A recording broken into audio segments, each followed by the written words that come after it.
अस्सलाम वालेकुम, मैं हूं शहजाद अब्बासी और आप देख रहे हैं मेरा digital channel straight talk with Shahzad. उम्मीद करता हूं आप खैरियत से होंगे और अपने बेहतरीन मुस्तकबिल के लिए कोशांबी। कराची के अमीर जमात इस्लामी हाफिज़ नईमुर रहमान ने बिजलियां गिरा दी हैं। 15 जून को मेयर और डिप्टी मेयर का इंतखाब होना है। तबले जंग बच चुका है और हाफिज़ नईम और सईद गनी में सही की ठन गई है। हाफिज़ नईम जिन्होंने इस बार 5 लाख वोट हासिल किए हैं, PTI ने 3 लाख वोट हासिल किए हैं। हालांकि हकीकत हवाल ये है कि जमात इस्लामी को कराची की सतह पर अपनी इत्तेहादी PTI के वोट मिले हैं तो तरकीब ये बनती नज़र आती है कि उसूलन मेयर और डिप्टी मेयर जमात इस्लामी का होना चाहिए, क्योंकि इनके 8 लाख वोट बनते हैं। मगर PP नहीं मान रही और कह रही है कि मेयर और डिप्टी मेयर हमारा होगा और हम हाफिज़ नईम रहमान को किसी भी सूरत मेयर और डिप्टी मेयर की सीट नहीं दे सकते। अब पता नहीं वो बंदे उठाएंगे या धौंस धांधली के ज़रिए पैसा चलाकर ज़मीरों की ख़रीद फरोख्त की मंडियाँ लगाएंगे।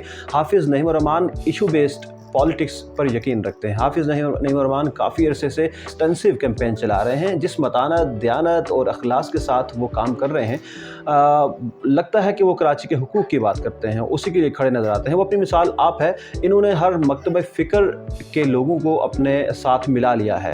अपने कल के जलसे में बड़े दबंग अंदाज में इन्होंने ये कहा है कि अगर 193 मेंबर्स हमारे हैं और 155 पीपल्स पार्टी और इनके इत्तेहादियों के हैं, लेकिन जमहूरियत का नाम लेने वाले पीपल्स पार्टी के ये लोग और अवाम का पहाड़ा पढ़ने वाले ये लोग, जिनके टोटल 155 मेंबर्स हैं, और इनका एक गैर मुंतखब शुदा मेंबर शख्स जीत जाएगा, किस तरह से वो ये दावा करते हैं? ये कौन सा हिसाब है? ये कौन सी रियाजी और गिनती है या साइंस है? ये मैंडेट पर डाका डालने वाले और कराची पर कब्ज़ा करने वाले हैं। इन्होंने ये ज़रदारी और बिलावल भुट्टो और सईद गनी को ललकारते हुए इसके अलावा ये भी कहा कि सानिया मशरक़ी पाकिस्तान को भी याद रखें कि जब वहाँ पर 80-82 सीटें एक तरफ थीं और दूसरी तरफ 162 थी, तो PP ने कहा कि ढाका तोड़ देंगे, मगर मैंडेट तस्लीम नहीं करेंगे। इन्होंने मैंडेट को तस्लीम नहीं किया और पाकिस्तान तोड़ दिया।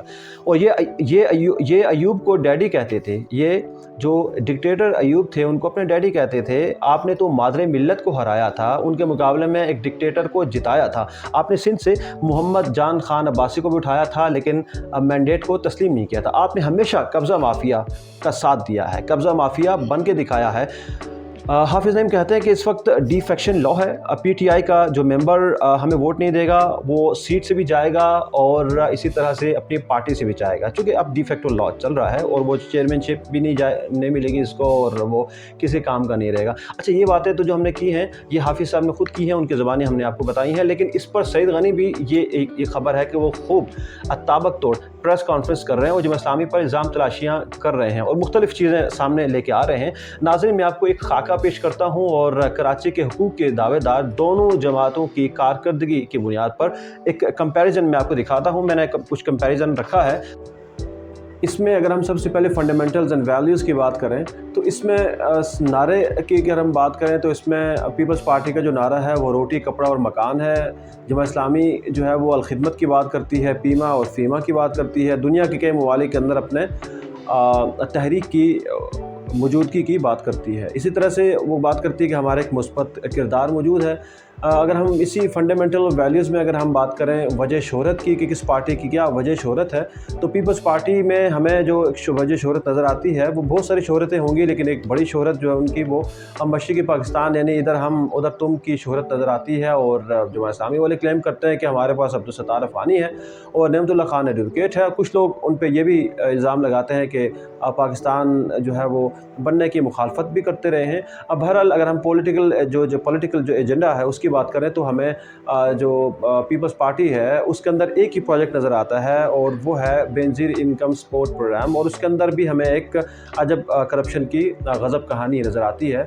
अगर हम जमात इस्लामी की बात करें तो वो कहते हैं हम बड़े शफाफ हैं, हमारी पॉलिसी वाज़ेह है और हम सूद के खात्मे की बात करते हैं, हम लोगों के बेरोज़गारी के खात्मे की बात करते हैं। जिस तरह से उन्होंने बनो काबिल का प्रोग्राम शुरू किया कराची के अंदर, तो वो अपनी मिसाल आप है।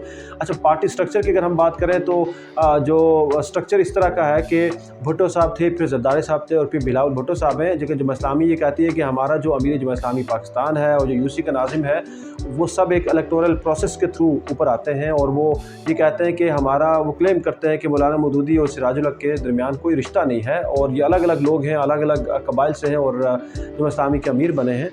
अच्छा, इसी तरह से अगर हम इलेक्टोरल जो परफॉर्मेंस है उसकी बात करें तो पीपल्स पार्टी की जो परफॉर्मेंस है पिछले 15 सालों में हमें कोई नज़र नहीं आती। मुसलसल हमें ख़बरें आती हैं कि वहाँ पर रोड्स की हालत बड़ी ख़राब है, जो कराची के अंदर जो इदारे हैं उनकी बड़ी खस्ता हाली है और वो खसारे में जा रहे हैं। जमात इस्लामी ये कहती है कि हमें एक बार मौका दे के देखें तो फिर हम आपको बताएंगे कि कराची की खिदमत, उसके हुकूक कैसे दिलवाए जाते हैं। अच्छा, इसी तरह से हम अगर उसकी सिग्निफिकेंस की बात करें तो हम पीपल्स पार्टी की जो सिग्निफिकेंस है उसको देखते हैं कि ज़रदारी साहब नज़र आते हैं, खुर्शीद शाह साहब हैं, शजील मेमन साहब हैं, निसार खोड़ो साहब हैं, डॉक्टर आसिम साहब हैं। और अगर जमात इस्लामी में देखें तो बड़े नाम सिराजुल हक आते हैं। इसी तरह से जो कि जो एलिजली उनको जो अदालत है उन्होंने उनको सर्टिफाइड सादिक और अमीन कहा है। इसी तरह हाफिज़ नईम रहमान की एक अच्छी जमात इस्लामी के अंदर एक रिप्यूट है, और मौलाना हिदायतुर रहमान हैं, और इसी तरह से सेनेटर मुश्ताक अहमद ख़ान हैं, और मियाँ असलम भी हमें नज़र आते हैं। आखिर में मैं आपसे सिर्फ ये कहूँगा कि इस बार अगर हाफिज़ नईम रहमान को लोगों ने मुंतखब किया है कराची के अवाम ने, और एक बड़ा मैंडेट उनको दिया है, और वोट का जो तनासुब है उनका बहुत ज़्यादा है, तो उनको खिदमत का मौका ज़रूर मिलना चाहिए। वो कराची के अवाम के हुकूक की बड़े दबंग अंदाज में उसको बयान करते हैं और कहते हैं कि इंशाल्लाह कराची एक बार हमें मिल जाए तो हम कराची की जो हालत है, खस्ता हाली है, उसके इदारों की जो खस्ता हाली है उसको दूर करेंगे, कराची को उनको हुकूक दिलाएंगे।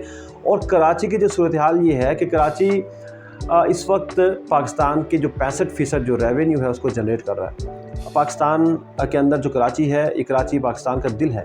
कराची को फलना फूलना चाहिए, और हम तो ये कहते हैं कि कराची को उसका हकीकी वारिस मिलना चाहिए, चाहे वो जो भी है। अगले व्लॉग में मिलते हैं, तब तक के लिए इजाज़त, अल्लाह ने के बाद।